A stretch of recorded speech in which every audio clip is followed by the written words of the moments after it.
नमस्कार, प्रणाम, आदाब, सत श्री अकाल भाई। कैसे हैं भाई आप सभी? उम्मीद करता हूँ बहुत अच्छे होंगे। तो आज हम एक ऐसे टॉपिक के बारे में बात करेंगे, एक ऐसे टॉपिक को आप लोगों को पढ़ाएंगे, समझाएंगे, जो एक एथलीट के लिए जीपीएस सिस्टम की तरह काम करता है, जिसका नाम है ट्रेनिंग मार्कर्स।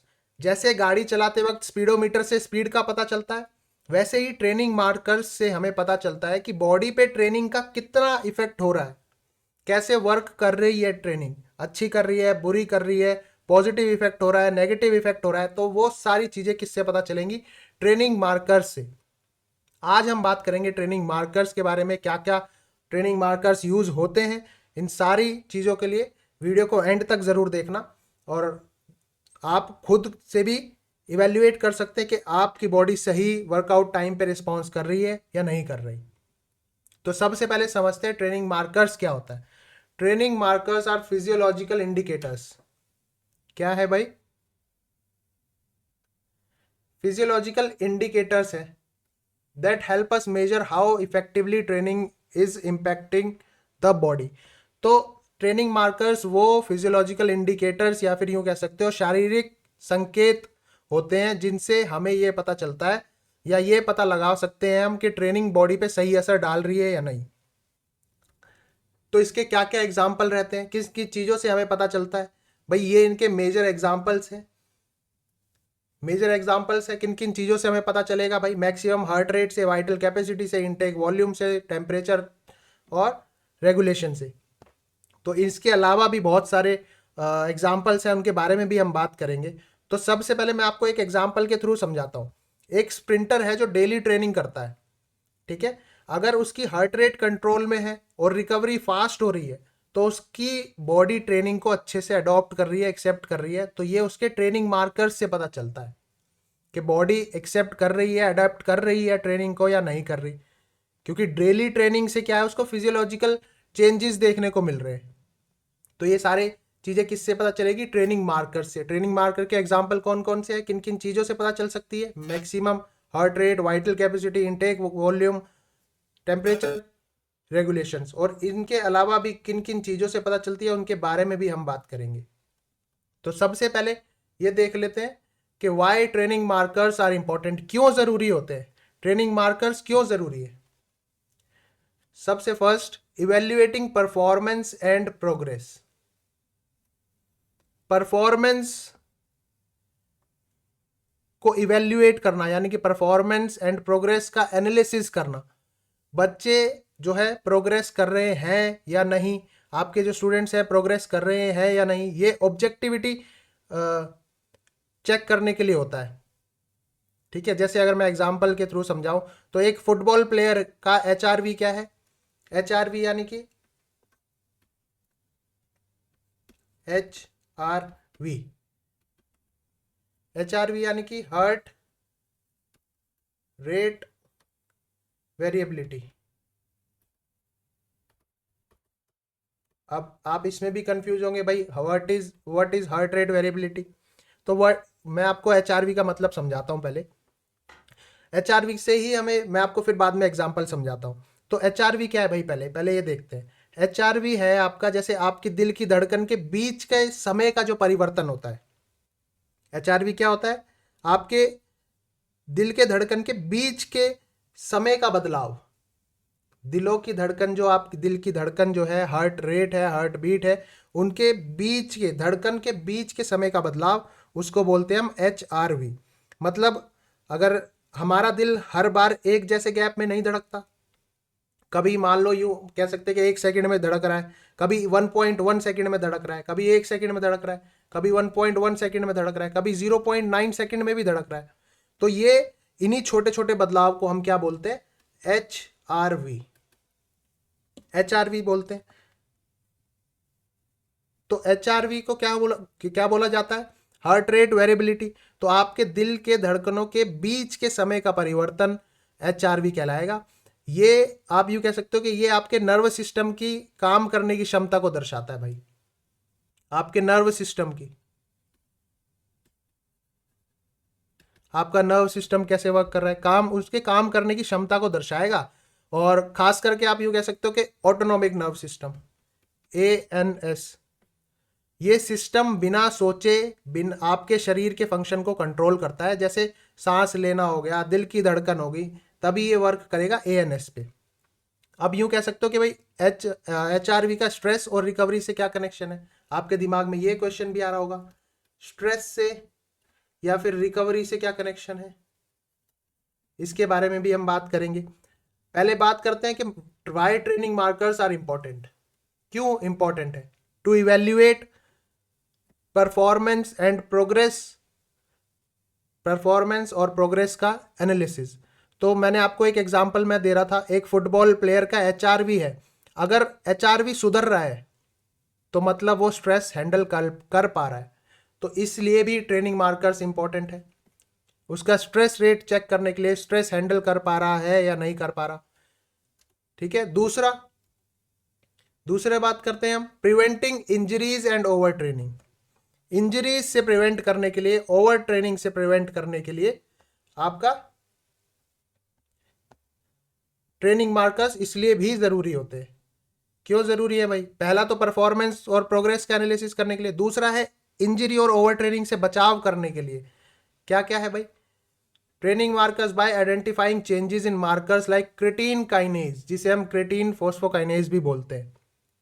अगर कोर्टिसोल या सीके, जिसे हम क्रेटीन काइनेज बोलते हैं, या फिर कोर्टिसोल भी जिसे हम स्ट्रेस हार्मोन बोलते हैं, ये आपका एड्रिनल ग्लैंड से निकलता है ना। अगर कोर्टिसोल या सीके, जिसे हम क्रेटीन काइनेज या क्रेटीन फोस्फोकाइनेज बोलते हैं, अगर सीके या कोर्टिसोल लेवल ज्यादा हो जाए तो समझ जाओ कि बॉडी जो है अब थक चुकी है, अब रेस्ट चाहिए, है ना। यूं ही होता है ना, यूं ही होता है। अगर मैं आपको एक रियल लाइफ एग्जांपल मैं इसका दूं आपको, तो एक एथलीट है जो हर वक्त थका हुआ फील करता है, तो कोच उसका सीके टेस्ट करवाएगा, अगर हाई आए तो ट्रेनिंग रिड्यूस कर देगा। यही होता है ना। तो नेक्स्ट हम बात करते हैं टेलरिंग ट्रेनिंग प्रोग्राम। किस लिए? तीसरा मेन और बिग रीजन ये भी है। दूसरा क्या था? इंजरी और ओवर ट्रेनिंग से बचाव के लिए। तीसरा है ट्रेनिंग इंडिविजुअलाइज करने के लिए, मॉनिटरिंग इंडिविजुअल रिस्पॉन्स। ये कह रहा है भाई कि हर इंसान का जो रिएक्शन है वो अलग अलग होगा, इंडिविजुअल रिस्पॉन्स होगा, इंडिविजुअली रिस्पॉन्स करेगा। सभी हर इंसान का जो रिएक्शन होगा वो अलग अलग होगा, कैसे उसकी बॉडी वर्क कर रही है, क्या क्या फिजियोलॉजिकल चेंजेस हो रहे हैं, वो सभी का अलग अलग करेगा। तो इसलिए मार्कर्स के बेस पे हम कस्टमाइज्ड प्लान बनाते हैं, ट्रेनिंग प्लान बनाते हैं। ऑप्टिमाइजिंग पैरामीटर्स को ऊपर नीचे कर सकते हैं हम। इंटेंसिटी कम करनी है, ज़्यादा करनी है, वॉल्यूम कम करनी है, ज़्यादा करनी है, रिकवरी स्ट्रेटजीज क्या क्या रहने वाली है। तो ये एक ट्रेनिंग प्रोग्राम है जो आपको इंडिविजुअलाइज मदद करता है। अब अगर मैं इसका भी आपको एग्जांपल दूं, तो एक स्प्रिंटर है और एक मैराथन रनर है, दोनों की रिकवरी टाइम जो है अलग अलग होगा। मार्कर्स उसी के अकॉर्डिंग प्लान बनाते हैं, इसलिए भी ट्रेनिंग मार्कर्स जरूरी हैं। चौथा है हमारे पास एनहांसिंग रिकवरी, रिकवरी प्रोग्रेस या फिर रिकवरी प्रोसेस को मॉनिटर करना। रिकवरी रेट क्या चल रहा है भाई, रिकवर कम टाइम में हो पा रही है या ज्यादा टाइम लग रहा है रिकवर करने में। तो मसल रिपेयर और इन्फ्लेमेशन, ये वर्ड इन्फ्लेमेशन, मसल रिपेयर और इन्फ्लेमेशन के मार्कर्स देख के रिकवरी ऑप्टिमाइज की जा सकती है। यूं कह सकते हो helps in guiding recovery strategies. आपके मसल रिपेयर कि मसल रिपेयर हो रही है, इन्फ्लेमेशन है उसमें, नहीं है, थकावट की स्थिति में है या नहीं है, उसको देख के भी, मार्कर्स देख के भी रिकवरी ऑप्टिमाइज की जा सकती है कि रिकवरी ज़्यादा देनी है या कम देनी है। जैसे अब इसका भी मैं आपको एग्जांपल दूं, तो स्विमर्स का जो ट्रेनिंग के बाद साइटोकिनेज लेवल जो होता है, साइटोकाइन लेवल जिसे हम बोलते हैं, साइटोकाइन लेवल देखा जाता है। अगर हाई है तो उसको रेस्ट दे दिया जाएगा, है ना। क्रेटीन फोस्फोकाइनेज बोल लो या फिर साइटोकाइन बोल लो, है ना। तो ये सब भी चीजें देख के, एक स्विमर के ट्रेनिंग को देखते हुए उसको भाई रेस्ट की जरूरत है या कम रेस्ट की जरूरत है, ये भी। अब बहुत आप लोगों को मैंने एक टर्म बता दी है, अब साइटोकाइनेज के बारे में भी मैं आपको बताता हूँ। साइटोकाइंस जिसे हम बोलते हैं, साइटोकाइंस एक मतलब यूं कह सकते हो एक छोटे छोटे प्रोटीन होते हैं जो सेल के थ्रू रिलीज किए जाते हैं, ठीक है। ये प्रोटीन्स आपके इन्फ्लेमेशन और इम्यून रिस्पॉन्स को कंट्रोल करते हैं। जब आप एक्सरसाइज करते हो तो कुछ साइटोकाइंस का लेवल बढ़ जाता है, जिसके द्वारा आपके ये एक मतलब यूँ कह सकते हो एक नॉर्मल रिस्पॉन्स है। लेकिन अगर साइटोकाइंस का लेवल लंबे समय तक बहुत हाई रहेगा तो इसका मतलब है कि आपके शरीर में क्रोनिक यानी कि लंबे समय तक क्रोनिक इन्फ्लेमेशन है। आपको रिकवरी जो है आपकी स्लो हो जाएगी उस टाइम पे, और ट्रेनिंग का स्ट्रेस बढ़ जाएगा। ठीक है, तो ये इसलिए भी ज़रूरी है ताकि आप एनहांस कर सको अपनी रिकवरी को, मसल रिपेयर हो सके अच्छे ढंग से, तो इसलिए भी ज़रूरी है। ठीक है, तो स्विमर्स का अगर ट्रेनिंग के बाद साइटोकाइन लेवल देखा जाएगा तो अगर हाई है तो उसे रेस्ट दे दिया जाएगा। नेक्स्ट हम बात करते हैं optimising competition preparation optimising competition preparation by understanding how an athlete's body respond to specific training loads and recovery periods। क्या बोला है भाई, कंपटीशन प्रिपरेशन के टाइम पे यू कह सकते हो कि राइट टाइमिंग पे, बिल्कुल करेक्ट टाइमिंग पे, जब आपका कंपटीशन का टाइम हो, पास हो, नज़दीक हो, तो राइट टाइम पे पीक परफॉर्मेंस इंश्योर करने के लिए मार्कर्स यूज़ किए जाते हैं। जब आपका 3 फेज होते हैं PCT, जब आप कंपटीशन फेज के नज़दीक में हो आप, उसके लिए भी मार्कर्स जो है आपको गाइड करेंगे अच्छे से। जैसे अगर एक आपको रियल एग्जांपल मैं बताता हूँ, क्योंकि मैं एक एथलीट रहा हूँ, ट्रैकर रहा हूँ, तो एक मैराथन रनर है किपचोगे, केन्या के खिलाड़ी हैं। तो उन्होंने क्या किया था, एक बार गर्म क्लाइमेट में ट्रेनिंग करनी स्टार्ट कर दी थी, गर्म क्लाइमेट में। तो उनके वहाँ पे भी केन्या के खिलाड़ी हैं क्योंकि वहाँ पे भी गर्म क्लाइमेट रहता है, तो जिससे उनका ना थर्मो रेगुलेशन बेटर हो गया, बहुत अच्छा इंप्रूव हो गया, और उसके बाद ही उन्होंने वर्ल्ड रिकॉर्ड बना दिया भाई, क्योंकि उसी टाइम पे उन्होंने कंपटीशन फेज उनका पास था, पीक परफॉर्मेंस पास थी। तो ये भी एक रियल लाइफ एग्जांपल है। अब बात करते हैं example of physiological training markers. कौन कौन से मार्कर्स रहने वाले हैं, कौन कौन से मार्कर्स रहते हैं। सबसे पहला heart rate and heart rate variability. ये मैंने अभी इसके बारे में आप लोगों को बताया, हार्ट रेट वेरिएबिलिटी क्या होता है अभी बताया था। हार्ट रेट वेरिएबिलिटी आपके दिल के धड़कनों के बीच के समय का परिवर्तन है, बीच के समय का परिवर्तन है। जैसे आप दिल की धड़कन जब धड़कती है तो उनके बीच के समय में जो बदलाव होता है ना, तो क्योंकि वो एक जैसे गैप में नहीं धड़कता, तो कभी जब आप इंटेंस ट्रेनिंग कर रहे हो तो बहुत तेज तेज धड़कने लगेगा, जब आप बिल्कुल रेस्टिंग पोजीशन पे हो तो कम धड़केगा, ज़्यादा टाइमिंग में धड़केगा। तो सेम ऐसी क्या कह रहे हैं कि इसके थ्रू भी एग्जाम्पल है एक फिजियोलॉजिकल ट्रेनिंग मार्कर का, हार्ट रेट के थ्रू भी हम पता लगा सकते हैं कि हमारा जो स्ट्रेस है वो बढ़ रहा है या फिर हमें रिकवरी ज़्यादा चाहिए या कम चाहिए। अब मैं आपको HRV के स्ट्रेस और रिकवरी से क्या कनेक्शन है ये बताता हूँ, क्योंकि मैंने पहली स्लाइड में आप लोगों को बताया था। स्ट्रेस एंड रिकवरी का भी क्वेश्चन आएगा एग्जाम में, कई बार देखने को मिला भी है। मैं भी आपको समझाता हूँ कि HRV यानी कि हार्ट रेट वेरिएबिलिटी से स्ट्रेस और रिकवरी से क्या कनेक्शन है। ध्यान से सुनना भाई, जब आपको स्ट्रेस होता है, चाहे वो ट्रेनिंग की वजह से हो या आपका डेली रूटीन की वजह से चिंताएं होगी जैसे आपकी, तो आपका नर्व सिस्टम जो है फाइट एंड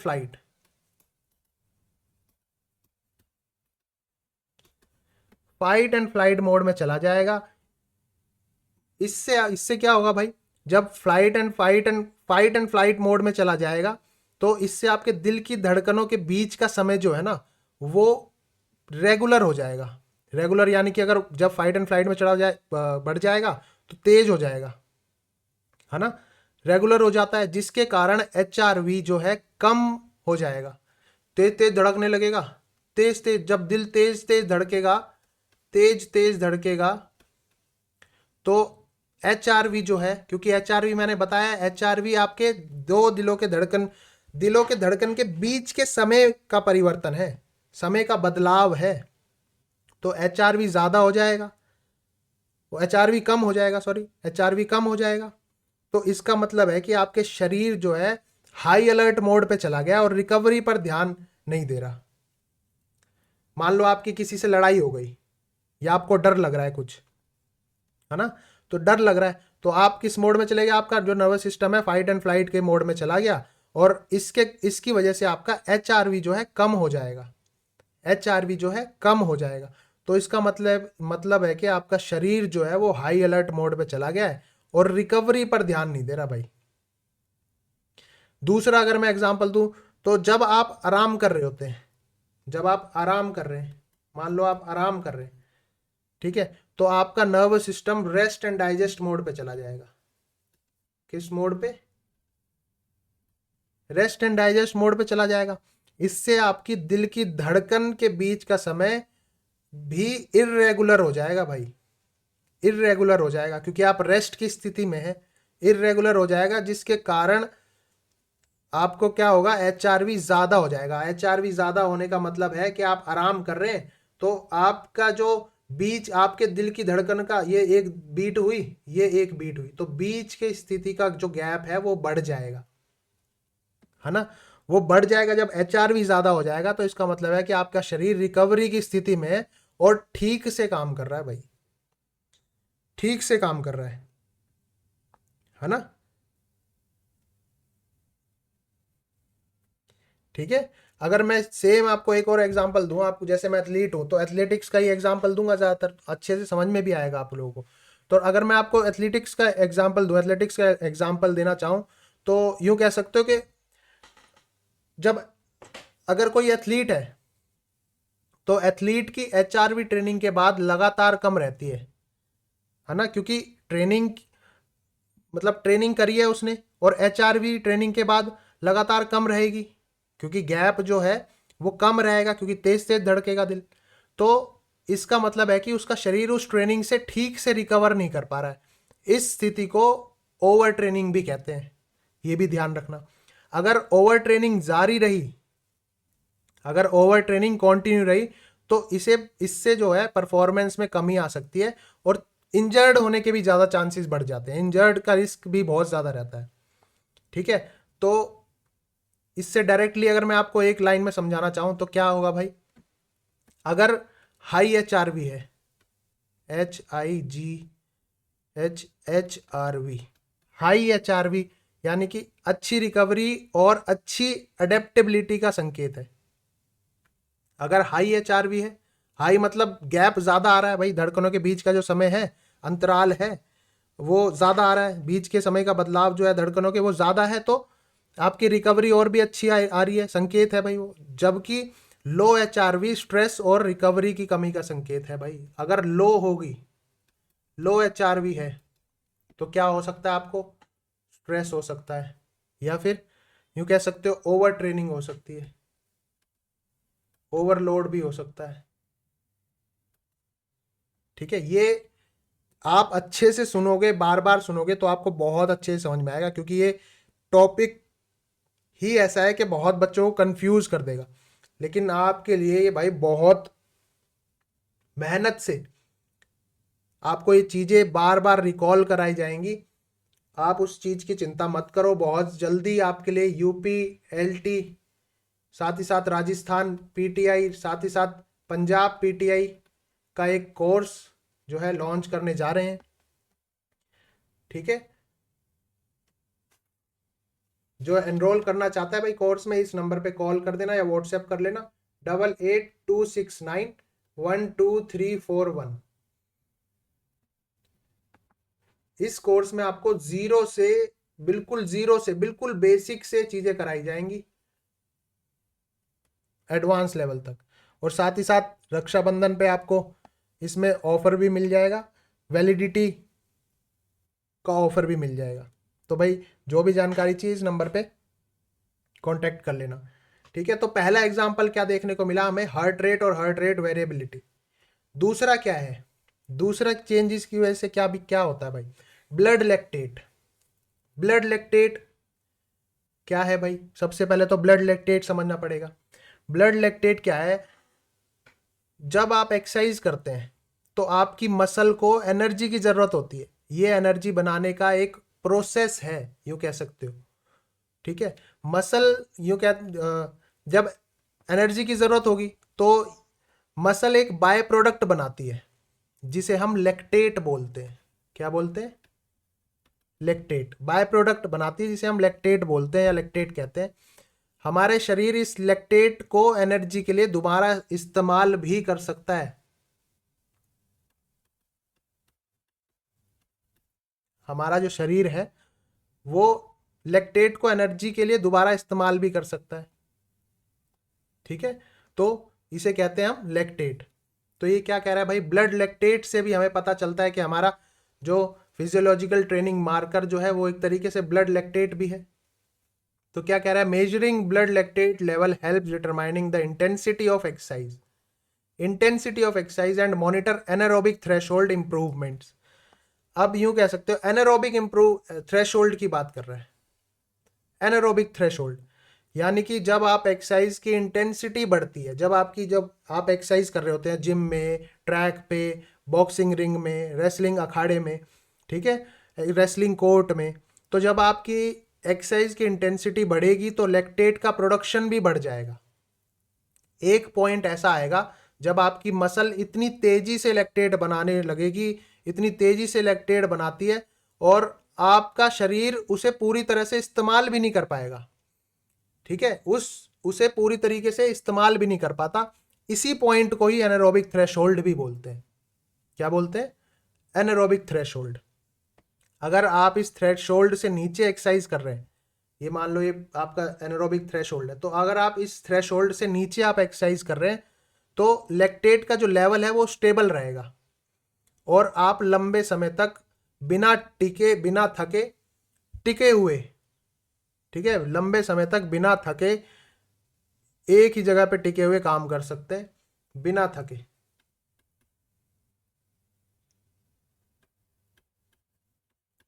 अगर थ्रेशोल्ड से नीचे लैक्टेट लेवल रहा तो, ठीक है।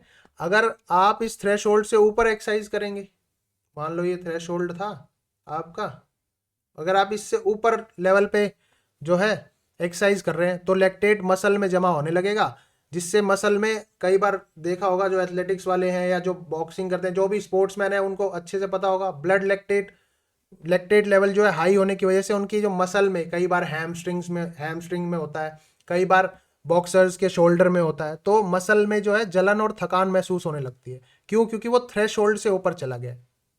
ठीक है, अगर स्प्रिंटर्स का मैं एग्जांपल दूं तो लैक्टेट थ्रेशोल्ड टेस्ट भी इसीलिए किया जाता है ताकि ये पता चल सके कि किस इंटेंसिटी पर लैक्टेट का लेवल तेजी से बढ़ना शुरू हो रहा है।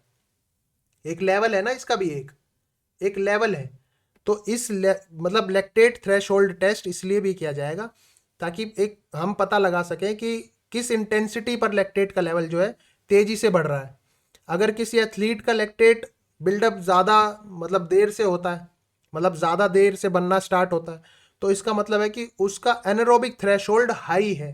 अगर मान लो कोई 30 मिनट तक वर्कआउट कर रहा था और 30 मिनट बाद उसको थ्रेशोल्ड महसूस होना स्टार्ट हुआ, तभी उसके हैमस्ट्रिंग में भरावपन होना स्टार्ट हुआ, तो इसका मतलब क्या है कि उसका एनारोबिक थ्रेशोल्ड हाई है 30 मिनट तक। इसके साथ ही अगर कोई कम कम बहुत जल्दी मतलब 10 मिनट में थक रहा है तो यूं समझ सकते हैं कि भाई 10 मिनट में उसका एनारोबिक थ्रेशोल्ड जो है वो लो है। तो इससे साफ इसका मतलब है कि भाई वो एथलीट जो है हाई इंटेंसिटी पर भी ज्यादा देर तक काम कर सकता है ना, जिससे उसकी परफॉर्मेंस में भी इंप्रूवमेंट हुई होएगी कहीं ना कहीं। ठीक है, जिससे उसकी परफॉर्मेंस में भी इंप्रूवमेंट होगी कहीं ना कहीं। तो ब्लड लैक्टेट क्या बताता है, ये भी एक तरीके से आपका ट्रेनिंग मार्कर है। ठीक है, समझ में आ रहा? आई होप कि बहुत अच्छे से समझ में आ रहा होगा।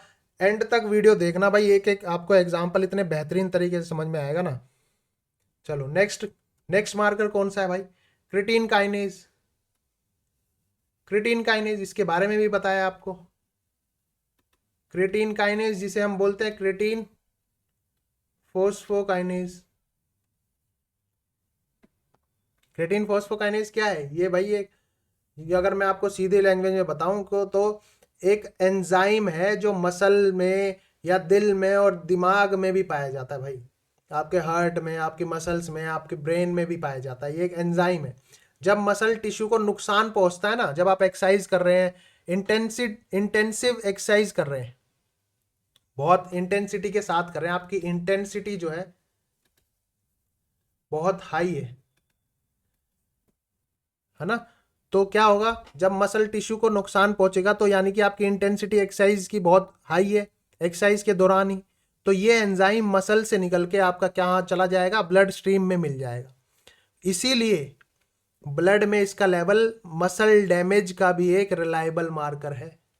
इस चीज का भी ध्यान रखना, क्योंकि जब ये मसल से निकल के ब्लड में घुल जाएगा, ब्लड स्ट्रीम में आ जाएगा, तो ब्लड में जो इसका लेवल है मसल डैमेज का भी एक रिलायबल मार्कर है। जब भी आपने स्प्रिंटर्स देखे होंगे बहुत सारे, है ना, ब्लड टेस्ट करवाते हैं तो कई बार बोलता है डॉक्टर कि भाई क्रिएटिनिन काइनेज इसका बहुत हाई है, तो क्या होगा भाई, मसल डैमेज बहुत ज़्यादा है।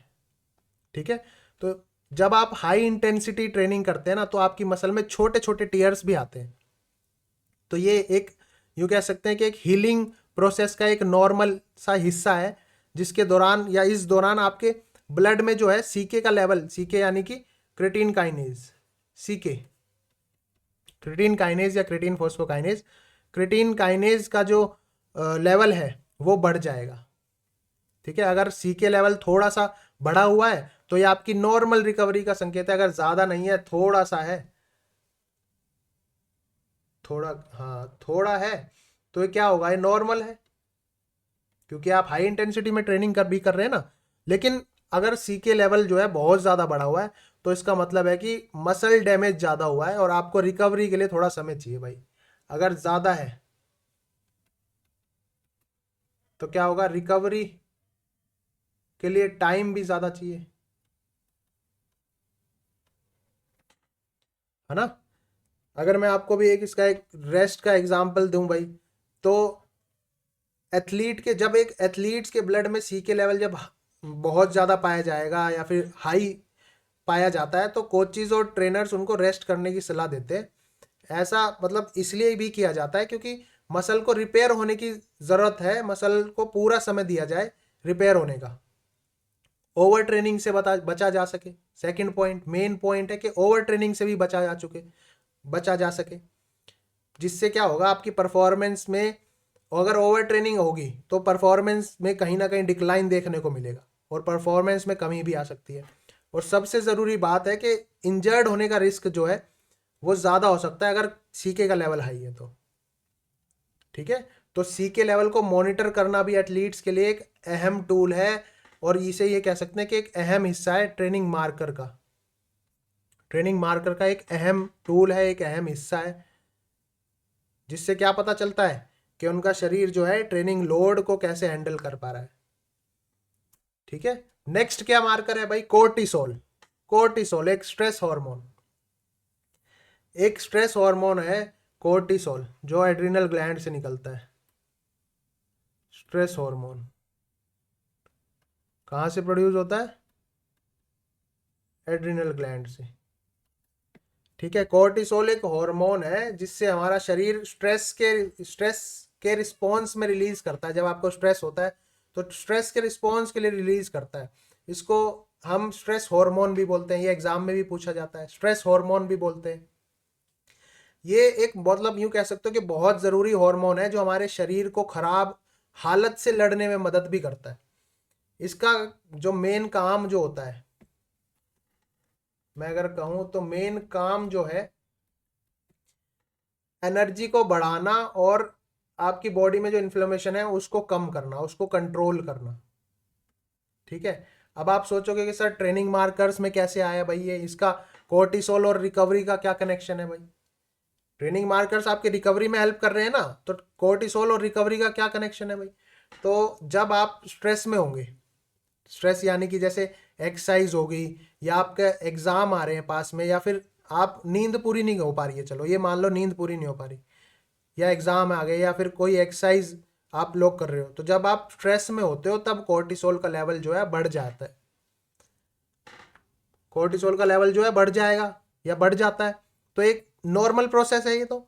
लेकिन अगर कोर्टिसोल का लेवल लंबे समय तक हाई रहेगा तो इसका मतलब है कि आपका शरीर जो है क्रोनिक स्ट्रेस में है, क्रोनिक यानी कि लंबे, क्रोनिक स्ट्रेस यानी कि लंबे समय से। ठीक है, तो इससे क्या क्या मतलब है भाई, आपका शरीर जो है क्रोनिक स्ट्रेस में, और क्रोनिक हाई कोर्टिसोल आपकी मसल को रिकवर होने से रोक रोक भी सकता है, आपके इम्यून सिस्टम को कमजोर भी कर सकता है, और यूं कह सकते हैं कि नींद में भी आपको दिक्कत पैदा कर सकता है। जब आप क्रोनिक स्ट्रेस होता है तब आपको नींद में भी दिक्कत होती है ना, इससे भाई रिकवरी जो है पूरी तरह से नहीं हो पाएगी आपकी। ठीक है, तो ये भी एक बिग यूं कह सकते हो कारण है ट्रेनिंग मार्कर्स में इंक्लूड होने के लिए। तो आप यूं भी कह सकते हो, अगर स्पोर्ट्स का मैं आपको एग्जांपल देता हूं इसी का सेम, तो एक एथलीट जो एग्जाम और प्रैक्टिस दोनों का स्ट्रेस झेल रहा है, एक एथलीट भी है, वो एग्जाम का भी स्ट्रेस झेल रहा है, प्रैक्टिस का भी स्ट्रेस झेल रहा है, तो उसके शरीर में कोर्टिसोल का लेवल हाई हो सकता है भाई। अगर टेस्ट में, यूं मान लो कि अगर टेस्ट में इसका लेवल हाई आता है, आपने टेस्ट कराया तो आपने कोर्टिसोल लेवल हाई आ गया, तो उन्हें रेस्ट की, डॉक्टर बोलेगा कि भाई रेस्ट कर लो, पहले रेस्ट करो, रेस्ट करो, कोर्टिसोल लेवल जो है बहुत हाई आया है। तो इसलिए भी रेस्ट दिया जाता है, क्योंकि शरीर को स्ट्रेस से बाहर निकलने का मौका मिले, मसल ठीक से भी रिकवर हो सके, और साथ ही साथ आपकी हेल्थ और परफॉर्मेंस में भी बेहतर सुधार आ सके या बेहतर किया जा सके उसे। इसलिए कोर्टिसोल लेवल को मॉनिटर करना एथलीट्स के लिए, कोर्टिसोल लेवल को मॉनिटर करना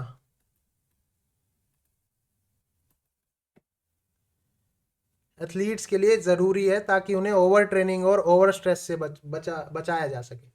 तो ये क्या कह रहा है, it is a stress hormone reflect the body's overall stress response and can indicate overreaching और inadequate recovery if persistently elevated.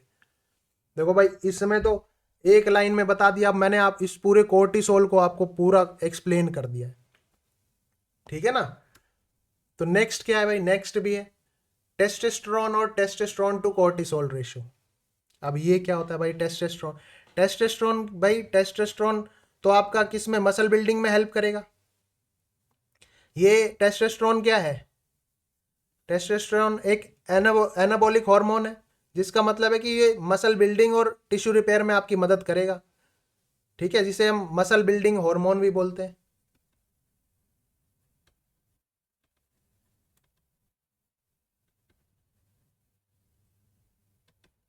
ठीक है, और कोर्टिसोल एक कैटाबॉलिक हार्मोन है, एक कोर्टिसोल भी कैटाबॉलिक हार्मोन है, जिसका मतलब है कि ये मतलब टिश्यू को तोड़ता है और एनर्जी के लिए उनका इस्तेमाल करता है, जिसे हम स्ट्रेस हार्मोन भी बोलते हैं।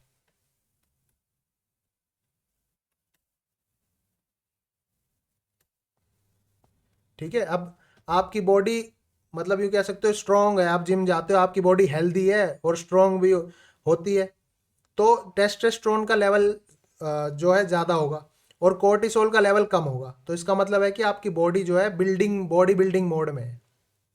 ठीक है, अब रेशो का क्या मतलब है, रेशो क्यों है भाई, बहुत बच्चे हैं सर इसका रेशो से क्या मतलब है। रेशो का मतलब है टेस्टोस्टेरोन टू कोर्टिसोल रेशो इन दोनों हार्मोन के बैलेंस को दर्शाता है।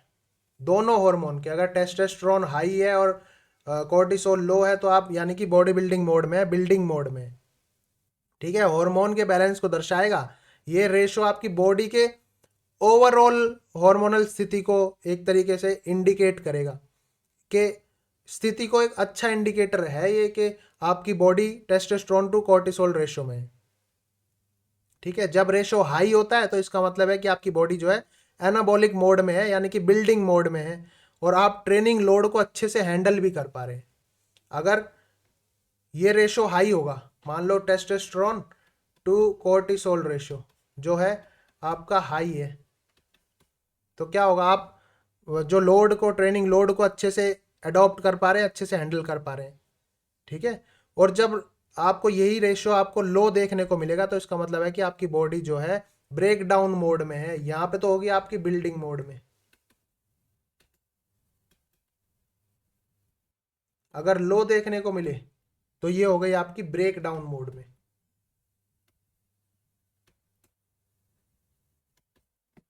ब्रेक डाउन मोड में। ऐसा तब होगा जब आप ओवर ट्रेनिंग करते हैं या फिर आपकी बॉडी पर बहुत ज़्यादा स्ट्रेस होता है।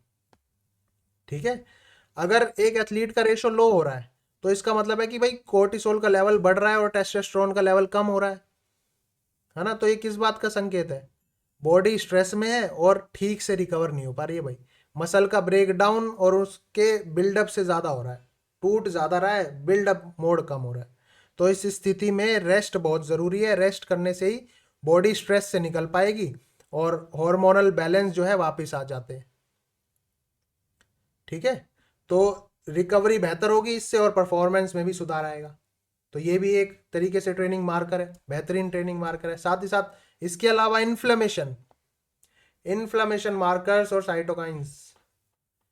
Elevated levels of certain cytokines can signal inflammation, potentially indicating excessive training stress or hidden injuries. Cytokines क्या है भाई? अभी बताया था, साइटोकाइंस छोटे प्रोटीन है जो सेल द्वारा रिलीज किए जाते हैं। ये आपके इन्फ्लेमेशन और क्या करते हैं, इम्यून रिस्पॉन्स को भी कंट्रोल करते हैं। ठीक है, जैसे यूँ कह सकते हो कि इन्फ्लेमेशन क्या है भाई? इन्फ्लेमेशन को मैं बताता हूँ। सबसे पहले इन्फ्लेमेशन भाई एक यूँ कह सकते हो एक नेचुरल बायोलॉजिकल प्रोसेस है जिससे आपका शरीर जो है चोट लगने से या फिर इन्फेक्शन से लड़ता है। जब आप इंटेंस एक्सरसाइज करते हैं तो मसल में छोटे छोटे टीयर्स भी आते हैं, है ना। तो इसके बाद आपका शरीर जो है रिपेयर मोड में, रिकवर मोड में शुरू हो जाता है, रिपेयर प्रोसेस शुरू कर देता है, जिसमें इन्फ्लेमेशन एक यूँ कह सकते हो कि बहुत ही महत्वपूर्ण भाग है। ये एक तरीके से हीलिंग प्रोसेस का शुरुआती कदम भी बोल सकते हैं आप। ठीक है, तो जब आप एक्सरसाइज करेंगे तो कुछ साइटोकाइंस का जो लेवल है वो बढ़ जाएगा और एक नॉर्मल, ये आम बात है, कुछ साइटोकाइंस का जो लेवल है वो बढ़ जाएगा। अगर हल्का बढ़ेगा तो एक नॉर्मल रिस्पॉन्स है, लेकिन अगर साइटोकाइंस का लेवल लंबे समय तक बहुत हाई रहेगा तो इसका मतलब है कि आपके शरीर में जो लंबे समय तक आप स्ट्रेस में है, लंबे समय तक इन्फ्लेमेशन है, इससे क्या होगा, रिकवरी आपकी स्लो हो जाएगी और ट्रेनिंग का स्ट्रेस भी बढ़ जाएगा। ठीक है, तो अगर मैं आपको एक जिम के एथलीट का मैं एग्जांपल देता हूँ। तो एक जिम एथलीट जो मतलब डेली हैवी ट्रेनिंग कर रहा है, तो उसकी बॉडी में जो है साइटोकाइंस का लेवल हाई हो सकता है। अगर टेस्ट में ये हाई आएगा तो इसका मतलब है कि शरीर को ज़रूरत है, ज़्यादा स्ट्रेस मिल रहा है और वो ठीक से रिकवर नहीं हो पा रहा। तो उस स्थिति में क्या करेंगे भाई? ट्रेनिंग वॉल्यूम को कम करना एक मतलब स्मार्ट डिसीजन है। ट्रेनिंग वॉल्यूम को कम कर दो। ऐसा करने से क्या होगा भाई? शरीर को रिकवरी के लिए ज़्यादा समय मिल जाएगा, इन्फ्लामेशन भी कम हो जाएगी और इंजरी का रिस्क भी घट जाएगा। तो इसलिए भी इन्फ्लामेशन मार्कर्स जैसे हो गए आपके साइटोकाइंस को मॉनिटर करना एथलीट्स के लिए एक महत्वपूर्ण पार्ट, एक महत्वपूर्ण टूल भी माना गया है। इसलिए वो जिससे ना मतलब एथलीट जो है अपने ट्रेनिंग लोड को मैनेज कर सकता है, ट्रेनिंग लोड बढ़ाए घटाए, ठीक है, एक हेल्दी ट्रेनिंग कर सकता है। नेक्स्ट क्या है भाई? ब्लड ग्लूकोज और इंसुलिन। ब्लड ग्लूकोज और इंसुलिन, अब ब्लड ग्लूकोज की बात कर रहे हैं। ब्लड ग्लूकोज यानी कि ब्लड शुगर, है ना। ये हमारी बॉडी का एक प्राइमरी एनर्जी सोर्स भी है, साथ में प्राइमरी एनर्जी सोर्स। जब हम खाना खाते हैं तो कार्ब्स ग्लूकोज में कन्वर्ट हो जाता है और ब्लड स्ट्रीम में रिलीज हो जाता है। इंसुलिन क्या है भाई? ये एक हार्मोन है जो मतलब पेनक्रियास से रिलीज होता है और इसका मेन काम जो है ब्लड से ग्लूकोज को सेल्स में पहुंचाना है, जहां इसका इस्तेमाल एनर्जी के लिए किया जाता है, यूं कह सकते हो। तो इंसुलिन जो है आपका, यूं कह सकते हो कि इंसुलिन जो है आपका एक तरीके से चाबी है, की चाबी है। क्योंकि क्या, ये इंसुलिन ही तो है जो पेनक्रियास से रिलीज होगा और ब्लड से ग्लूकोज को सेल्स में पहुंचाएगा, है ना। तो ये क्या है? एक तरीके की चाबी भी है, एक चाबी की तरह काम करता है जो यूं कह सकते हो कि सेल्स का दरवाजा खोलेगा और ताकि ग्लूकोज उनके अंदर जा सके। ठीक है, अब क्वेश्चन ये आता है कि इसे मार्कर्स में क्यों इंक्लूड किया गया। इंसुलिन रेसिस्टेंस क्या होगा भाई, सबसे पहले समझते हैं। चाबी और गेट की बात आई तो सबसे पहले समझते हैं इंसुलिन रेसिस्टेंस। इंसुलिन रेसिस्टेंस क्या होता है सर, अब बहुत ध्यान से समझना भाई, चाबी की बात कर ही दी है तो इंसुलिन रेसिस्टेंस भी समझाता हूं आपको, ये भी एक मेन पार्ट है हमारे फिजिकल एजुकेशन का। तो इंसुलिन रेसिस्टेंस तब होगा जब आपकी सेल्स इंसुलिन को ठीक से रिस्पॉन्ड नहीं कर पाती। जैसे अगर मैं सिंपल वर्ड्स में कहूँ, सिंपल शब्दों में कहूँ कि चाबी है यानी कि इंसुलिन होती है। अगर चाबी लॉक को, सेल का जो दरवाजा है, हम सेल के दरवाजे को लॉक मानते हैं, ठीक है। अगर की जो इंसुलिन है, अगर की जो लॉक ठीक से काम नहीं करता, अगर की है जैसे इंसुलिन होती है तो, लेकिन लॉक जो है ठीक से काम नहीं कर रहा, तो इससे ब्लड में ग्लूकोज का लेवल जो है हाई रहेगा, क्योंकि लॉक काम ही नहीं कर रहा, इंसुलिन ले ही नहीं, पहुंचा ही नहीं पा रहा है, खोल ही नहीं पा रहा चाब ताले को, क्योंकि वो काम ही नहीं कर पा रहा। तो उससे क्या होगा, इससे ब्लड में ग्लूकोज का लेवल जो है हाई रहेगा, और जबकि सेल्स को एनर्जी मिल ही नहीं पा रही है ना, तो उसको बोलेंगे हम इंसुलिन रेसिस्टेंस। इंसुलिन रेसिस्टेंस, अगर मैं आपको इसको एक लाइन में दोबारा समझाऊं, चलो दोबारा समझाते हैं इसे, इंसुलिन रेसिस्टेंस को।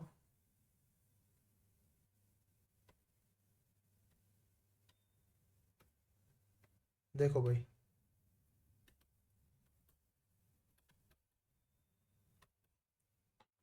आपकी इंसुलिन क्या है, चाबी है, ठीक है, और ब्लड ग्लूकोज सेल्स का जो है,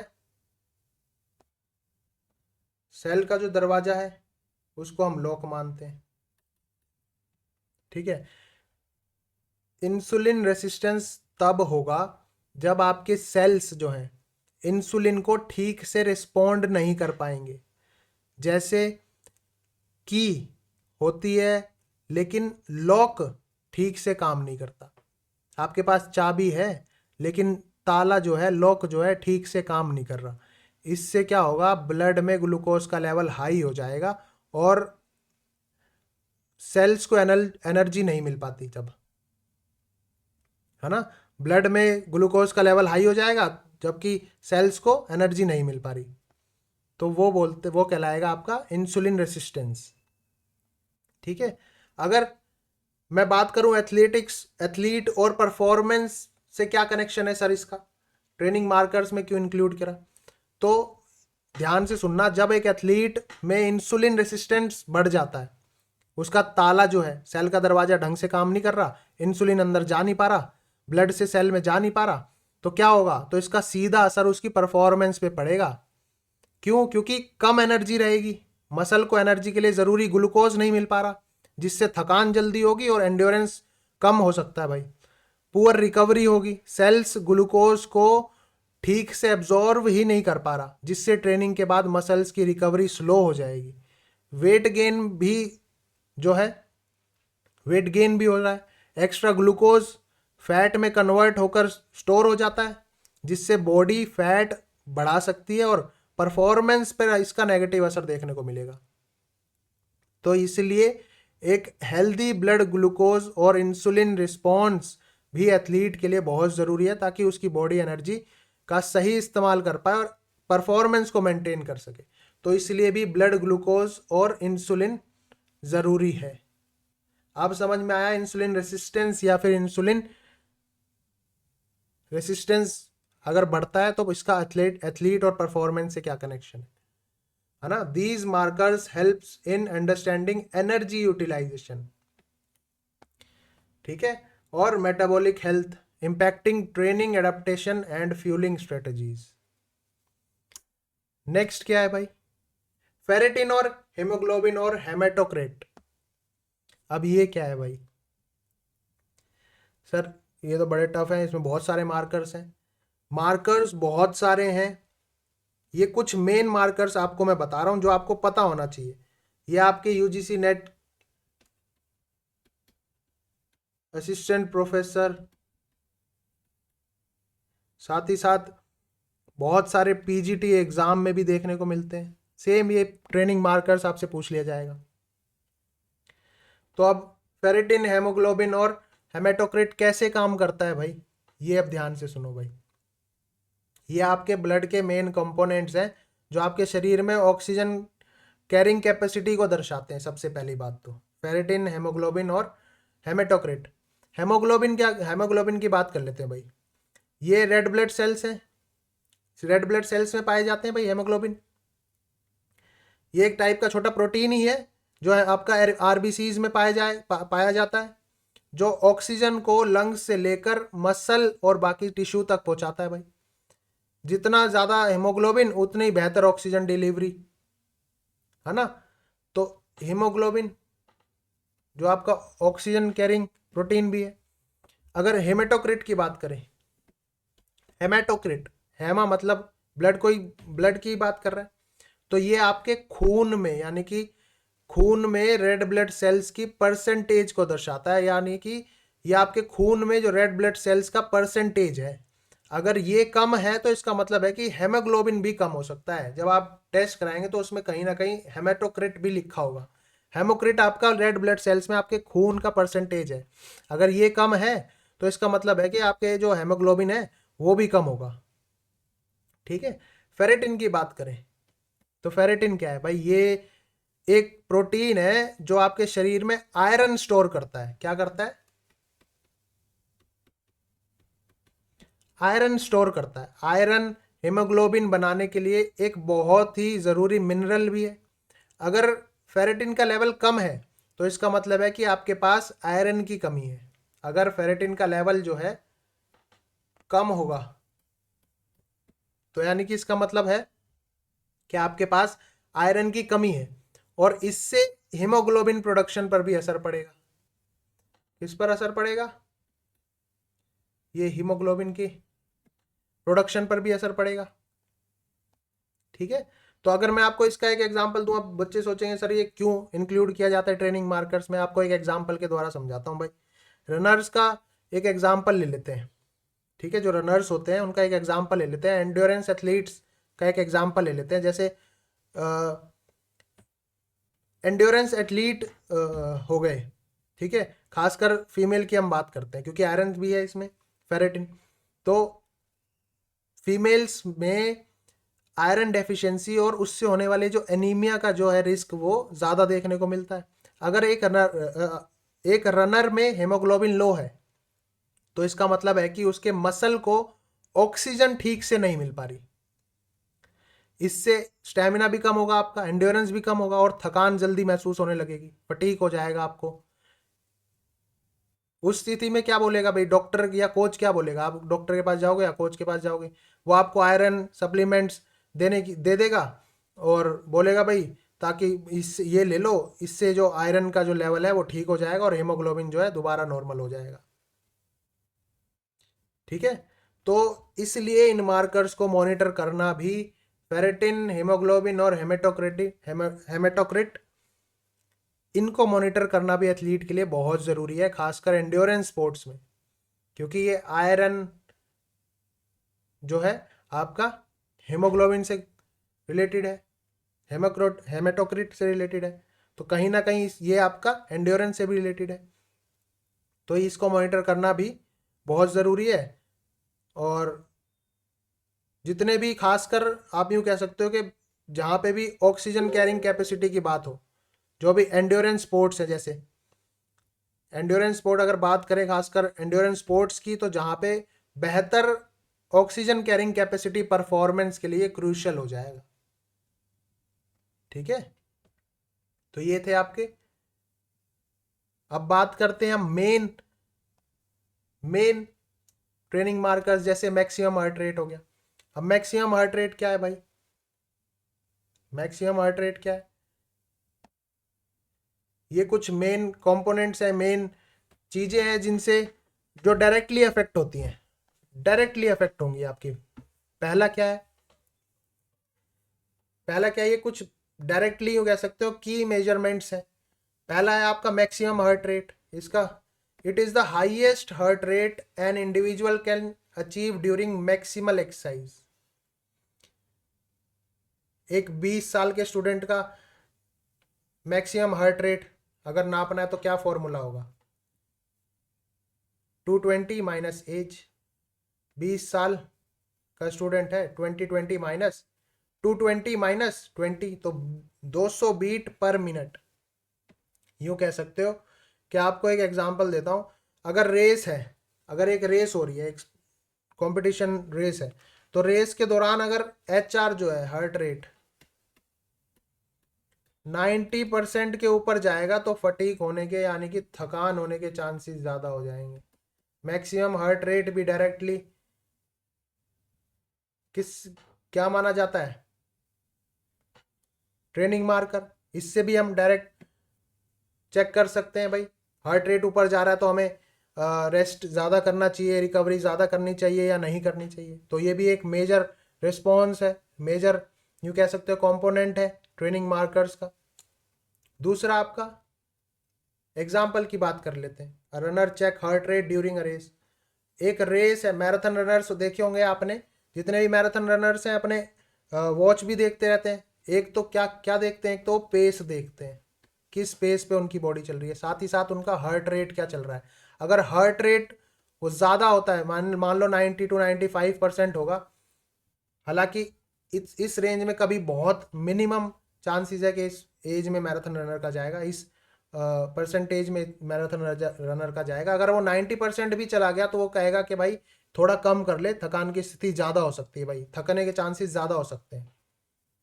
if it crosses 90% of maximum heart rate, अगर वो मैक्सिमम हार्ट रेट का 90% भी क्रॉस कर लेता है तो उसका मतलब है he is pushing too hard, तो वो ज़्यादा पुश कर रहा है बॉडी। ठीक है, रियल लाइफ एग्जांपल क्या है, एथलीट लाइक मैराथन रनर्स, अभी मैंने बताया marathon runners. HR monitor to stay in target zone, अपने टारगेट जोन में रहने के लिए वो HR मॉनिटर करते रहते हैं। ठीक है, next vital capacity. Vital capacity क्या है भाई, वाइटल कैपेसिटी का मतलब है एक डीप ब्रीथ में, एक डीप ब्रीथ के बाद कितनी हवा निकाल सकते हो, गहरी सांस लेने के बाद बाहर निकाली जा सकने वाली हवा की अधिकतम मात्रा, the maximum amount of air that can be excelled after a deep inhalation. गहरी सांस लेने के बाद बाहर निकाली जा सकने वाली हवा की अधिकतम मात्रा। ठीक है, कितनी रहेगी, जनरली मेल्स में रहती है 4.8, 4.7, 4.8, फीमेल्स में रहती है 3.1, 3.2 तक। ठीक है, क्या फॉर्मूला रहेगा इसका, VC vital capacity is equals to IRV यानी कि inspiratory reserve volume tidal volume plus में एक्सपिरेटरी रिजर्व वॉल्यूम। जैसे अब बात कर लेते हैं कुछ वाइटल कैपेसिटी की बात करें तो एक जैसे स्विमर्स हैं, तो वो क्या करते हैं वाइटल कैपेसिटी को बढ़ाने के लिए क्या करेंगे, वो ये देखो, swimmers practice lung hold to increase vital capacity. क्या करेंगे वो, लंग होल्ड्स करेंगे, लंग होल्ड यानी कि एक ब्रीथ लेंगे और उसको पानी में चले जाएंगे, एक लंबे समय के लिए लंग होल्ड करेंगे। Sprinters use breathing drills before races. ठीक है, इनटेक वॉल्यूम की बात करें, इनटेक वॉल्यूम मतलब होता है एक नॉर्मल सांस में, एक नॉर्मल सांस में आप कितनी हवा अंदर ली जा सकती है, एक सामान्य श्वास में ली गई हवा का आयतन है। It is the volume of air inhaled in a normal breath, इसको टाइडल वॉल्यूम भी बोलते हैं। ठीक है, कितनी रहती है, 500 मिलीलीटर, 500। ट्रेनिंग एडेप्टेशन, ट्रेनिंग के बाद टाइडल वॉल्यूम बढ़ता है, बॉडी कम ब्रीथ में ज़्यादा ऑक्सीजन ले पाती है। अगर आपकी ट्रेनिंग अच्छी है, एंड्योरेंस रनर्स को देख लो, खासकर एंड्योरेंस रनर्स को, उनकी कैपेसिटी बहुत अच्छी होती है। Athletes develop deep breathing pattern, क्या होगा उससे? मोर ऑक्सीजन इनटेक पर ब्रीथ, एक ब्रीथ में वो ज़्यादा ऑक्सीजन कंजप्शन ज़्यादा होगा। ठीक है, जैसे अगर मैं आपको एग्जांपल बताऊं, एक football players practice deep breathing in rest periods, ज़्यादा ऑक्सीजन इक्वल्स टू जल्दी रिकवरी। क्या होगा? रेस्ट के दौरान वो क्या करेंगे? कम बार सांस लेंगे, लेकिन उसमें ज़्यादा ऑक्सीजन जाएगी, और उससे ज़्यादा ऑक्सीजन जाएगी तो जल्दी रिकवरी होगी। ठीक है, एक फन फैक्ट देख लेते हैं भाई। क्या फन फैक्ट है भाई? डीप ब्रीथिंग से एंजाइटी भी कंट्रोल होती है, बिल्कुल करेक्ट है। इसलिए एथलीट्स मेडिटेशन और डीप ब्रीथिंग करते हैं, बिल्कुल करेक्ट कह रहा है भाई। अब टेम्परेचर रेगुलेशन, एक बच्चे ने पूछा था भाई, ये सर ट्रेनिंग मार्कर समझा दो, है ना? तो अब ये अच्छे से बिल्कुल आपके सामने ऐसे खोल के चारों तरफ से इसको समझा रहे हैं आपको। मज़ा आ रहा है नहीं आ रहा भाई? ऐसा आई थिंक, तो मुझे नहीं लगता कि कोई आपको ट्रेनिंग मार्कर्स इतने अच्छे तरीके से समझाएगा खोल के। क्या होगा था टेम्परेचर रेगुलेशन? क्या होगा? ये एक तरीके की आपकी एबिलिटी है इंटरनल टेम्परेचर को मेंटेन करने की during exercise. The body's ability to maintain internal temperature during physical activity, किसी भी फिजिकल एक्टिविटी के दौरान आपका इंटरनल टेम्परेचर मेंटेन करना, इस एबिलिटी को बोलते हैं हम टेम्परेचर रेगुलेशन, है ना? जैसे अब मैं आपको एक एग्जांपल दूं, बॉक्सर होते हैं भाई, इंडोर स्टेडियम है क्योंकि, तो वहां पे गर्मी का माहौल होगा, तो वो गर्मी के माहौल में एकदम फाइट करेगा, और पहले से ही जहाँ पे एनवायरनमेंट जो है वो गर्म है ऑलरेडी। लेकिन जो बॉक्सर होता है, क्योंकि वो कंपटीशन में जाने से पहले खूब सारी ढेर सारी ट्रेनिंग करता है, तो पहले से ही ऐसे एनवायरनमेंट में ट्रेनिंग करता रहता है वो, तो उसको इफेक्ट नहीं पड़ता, उसको टेम्परेचर रेगुलेशन हो जाता है, बॉडी अडॉप्ट कर लेती है, वो बॉडी की एबिलिटी बन जाती है to maintain internal temperature during physical activity. ठीक है, तो ये भी एक तरीके का बहुत कह सकते हो कि मेन कंपोनेंट है ट्रेनिंग मार्कर का। किस लिए इंपॉर्टेंट है? Why important? ज्यादा हीट इक्वल्स टू फटीग होगी, अगर बॉडी ज़्यादा हीट जनरेट करेगी तो फटीग जल्दी हो जाएगी, कम टेम्परेचर रहेगा तो मसल स्टिफनेस हो जाएगी, है ना? ट्रेनिंग इफेक्ट क्या क्या होंगे इससे? रेगुलर एक्सरसाइज से स्वेट ग्लैंड्स एफिशिएंट होते हैं, अगर आप रेगुलर एक्सरसाइज कर रहे हो तो स्वेट ग्लैंड्स जो है एफिशिएंट होते हैं, हो जाएंगे, अच्छे से पता चल जाएगा उन्हें कि भाई कब और कितना इंटरनल टेम्परेचर मेंटेन रखना है। ठीक है, ये देखो, a boxer fights in a hot stadium, training in such condition beforehand helps this thermoregulation system adopt कर लेती है। जैसे मैंने एग्जाम्पल भी बताया था, एक रियल केस था किपचोगे का। किपचोगे ट्रेंड इन केन्या, जो गर्म, बहुत ही हॉट वेदर रहता है वहाँ पे, गर्म वेदर रहता है, गर्म वेदर होने की वजह से क्या कर लिया? अडॉप्ट हो गए बिफोर मैराथन, मैराथन से पहले गर्मी में अडॉप्ट कर ली उसने बॉडी, बेटर स्वेट रेस्पॉन्स हो गया उससे, और उससे उसने वर्ल्ड रिकॉर्ड बना दिया। ये आपकी मार्कर्स हैं, ट्रेनिंग मार्कर्स हैं, ये फॉर्मूलाज हैं। 2020 minus age, vital capacity, IRV plus TV plus ERV, intake volume 500 ml रहती है। टेम्परेचर रेगुलेशन का कोई भी फॉर्मूला या वैल्यू नहीं है, वो एक एबिलिटी है। ठीक है, आ रहा है समझ में? Next, consideration for using training markers. क्या क्या कंसिडरेशन ध्यान में रखने की चीजें हैं भाई?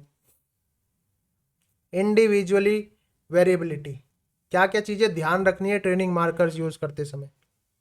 हर किसी का एक बेस लाइन होता है, हर किसी की मतलब यूँ कह सकते हो कि बेस लाइन जो है सबकी अलग अलग होती है, हर किसी की एक बेस लाइन अलग होता है, एक जैसा रिजल्ट कभी भी एक्सपेक्ट मत करो। इंडिविजुअल वेरिएबिलिटी, सबकी बॉडी अलग अलग है, सबकी बॉडी अलग अलग वर्क कर रही है, तो एक जैसा रिजल्ट कभी भी एक्सपेक्ट मत करो। और सब पे ट्रेनिंग मार्कर्स अलग अलग तरीके से यूज होंगे, अलग अलग मार्कर्स यूज होंगे, ठीक है। नेक्स्ट क्या है, मल्टी मार्कर अप्रोच। तरह तरह के मार्कर, एक मार्कर पे कभी भी मत डिपेंड रहो, 2-3 इंडिकेटर्स का कॉम्बो ही हमेशा सही डेटा आपको देगा, ठीक है। Multi marker approach.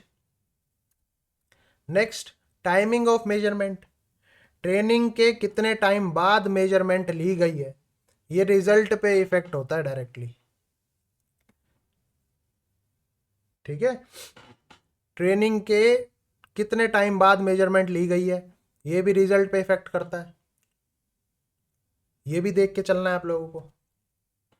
Next, cost and accessibility. सब ये कह रहा है, some advanced biomarkers measurement can be costly and less readily. ये कह रहा है कि भाई सीधा सीधा कह रहा है कि सब जो टेस्ट हैं वो चीप नहीं होंगे, कुछ महंगे भी होते हैं, कुछ सस्ते भी होते हैं, तो अपने हिसाब से चूज करना है, choose wisely what to monitor regularly, ठीक है। नेक्स्ट तो by using training markers in a systematic and informed manner. एक सिस्टमैटिक वे में और एक इन्फॉर्म्ड मैनर में आपको चूज करना है। Athletes and coaches can gain valuable insights to the body response to training, leading to more effective and safer training program and ultimately improved performance। तो I hope कि आपको बहुत अच्छे समझ में आई हो, है ना। आज हमने ये पूरा जान लिया है कि ट्रेनिंग मार्कर्स एक एथलीट की ट्रेनिंग को साइंटिफिक बना देते हैं भाई। ये एक यूं कह सकते हो कि फिटनेस थर्मोमीटर की तरह काम करता है, जो डायरेक्टली आपको ये बताता है कि अब और ट्रेनिंग चाहिए या अब रेस्ट चाहिए भाई, ठीक है। आई होप कि आपको बहुत अच्छे समझ में आई हो। अगर किसी को कुछ पूछना हो, तो आपकी कुछ क्वेरी हो, तो 8826912341 इस पे आप कॉल कर सकते हो, व्हाट्सएप कर सकते हो। कमेंट बॉक्स आप सभी के लिए ओपन है। नेक्स्ट किस टॉपिक पे वीडियो लेके आए वो आप सभी कमेंट में बता सकते हैं। बाकी वीडियो अच्छी लगी हो तो लाइक ज़रूर कर दिया करो और कमेंट कर देना भाई। मिलते हैं एक नई वीडियो के साथ, एक बेहतरीन वीडियो में। Bye bye, take care. तब तक के लिए फिजिकल एजुकेशन जिंदाबाद था, जिंदाबाद है और जिंदाबाद रहेगा। ध्यान रखेंगे भाई।